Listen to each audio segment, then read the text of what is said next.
TV রান্নাঘরে পৌষ পার্বণে নতুন পিঠের স্বাদ পেতে 12ই জানুয়ারি ঠিক দুপুর 3টে চোখ রাখুন সন্ধ্যাপালের রান্নাঘরে।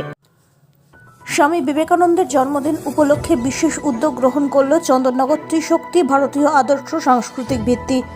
এই স্বেচ্ছাসেবী সংস্থার ব্যবস্থাপনায় স্বামীজির ছবিতে শ্রদ্ধা জানানোর পরে সম্মান জানানো হয় বিশিষ্ট অতিথিদের। মানকুণ্ডু গড়ের ধারে সংস্থার মূল অফিসের সামনে এই মহতী অনুষ্ঠানে উপস্থিত ছিলেন সংস্থার প্রেসিডেন্ট বিশ্বরূপ মণ্ডল, সম্পাদক মনোজ শুক্লা, সিআরপিএফ কমান্ডার গোপা মণ্ডল, সুজয় দাস, দিব্যেন্দু মণ্ডল সহ অন্যান্যরা। এই অনুষ্ঠানে মেদিনীপুর, পুরুলিয়া, বাঁকুড়া এবং অন্যান্য এলাকার সংস্থাদের আধিকারিকরা উপস্থিত হয়েছিলেন। ছাত্রছাত্রীদের পড়াশোনার সামগ্রী এবং মূল্যবান চারাগাছ প্রদান করা হয় এই দিন। এই ব্যাপারে এক সাক্ষাৎকারে বিশ্বরূপ মণ্ডল জানান, এই বছরই প্রথম পালন করা হচ্ছে স্বামীজির জন্মানুষ্ঠান। আজকে আমাদের স্বামীজির 150তম জন্মশতবার্ষিকী।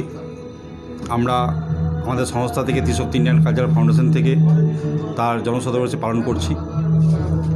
কী অনুষ্ঠান হচ্ছে?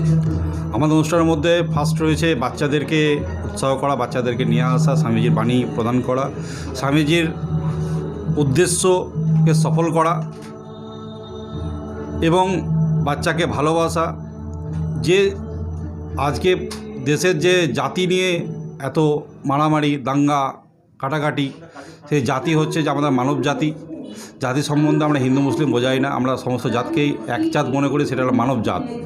যে প্রত্যেকটা শিশুর মধ্যেই রয়েছে একটা করে ঘুমন্ত আগ্নেয়গিরি। তাদের কার মধ্যে কি আছে কি নেই আমরা জানতে পারি না। যখন তাদেরকে এই ছোটো অবস্থা থেকে বিভিন্ন ধরনের ভালো মত দিয়ে যদি আমরা জানাতে পারি, তাদেরকে উঠাতে পারি, আগে নিয়ে যেতে পারি। আর ভারতবর্ষের সবচেয়ে বড় হলো যে আলোক দশা প্রচুর অন্ধকার দশার মধ্যে আছে। আমাদের বাচ্চাদেরকে জাগাতে হলে চাই শিক্ষা। তাই আমি শিক্ষার জন্যে আমি খাতা, পেন, পেন্সিল ইত্যাদি তাদেরকে দান করছি। স্বামীজির একটা করে বই আমি তাদের পৌঁছে দেবো, যেহেতু আমি এই সময় উপলব্ধ পাইনি, তাকে দিচ্ছি একটা করে বই, স্বামীজির বাণী। প্রত্যেকটা বাচ্চাকে আমি বাড়ি বাড়ি পৌঁছে দেবো। আপনার সংগঠনের নাম কি? আমার সংগঠন ত্রিশক্তি ইন্ডিয়ান আইডল কালচার ফাউন্ডেশন। তাছাড়া আমরা এখানে প্রত্যেকটা বাচ্চাকে একটা করে ফলের চারা গাছ দিচ্ছি, দান করছি, যে তারা গাছটা যেন যত্ন করে লাগায় এবং তারা সেই ফুল ফল যেন খায় বা খেতে পাবে ভবিষ্যতের জন্য। কারণ এরাই আমাদের ফুল, আজকে কালকে ভবিষ্যতের জন্য আমাদের ফল।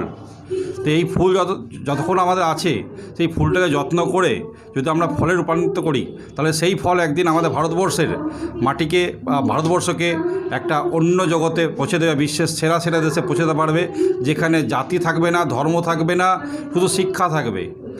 আর এই জাতি থাকবে শুধু মানব জাতি। মানব কল্যাণের জন্য তারা বিভিন্ন ধরনের কর্মসূচি নেবে এবং তাদের সাথে আমরা থাকবো বরাবরের জন্যে। আপনার প্রথম হচ্ছে এটা প্রথম আমাদের ত্রিশক্তি ইন্ডিয়ান কালচার ফাউন্ডেশনে এটা প্রথম আমাদের উৎসব। কারণ আমাদের ত্রিশক্তি ইন্ডিয়ান আইডল কালচার ফাউন্ডেশনের নেতাজি সুভাষচন্দ্র বোস, স্বামী বিবেকানন্দ এবং ডক্টর বি আর আম্বেদকরকে নিয়ে আমাদের এই সংগঠন।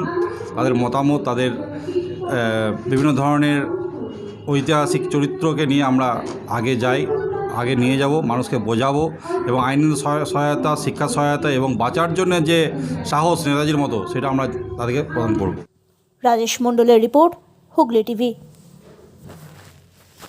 লাইক, শেয়ার, সাবস্ক্রাইব করুন Hooghly TV.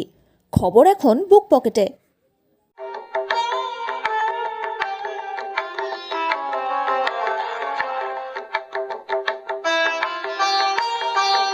Cure and care physiotherapy rehabilitation centre.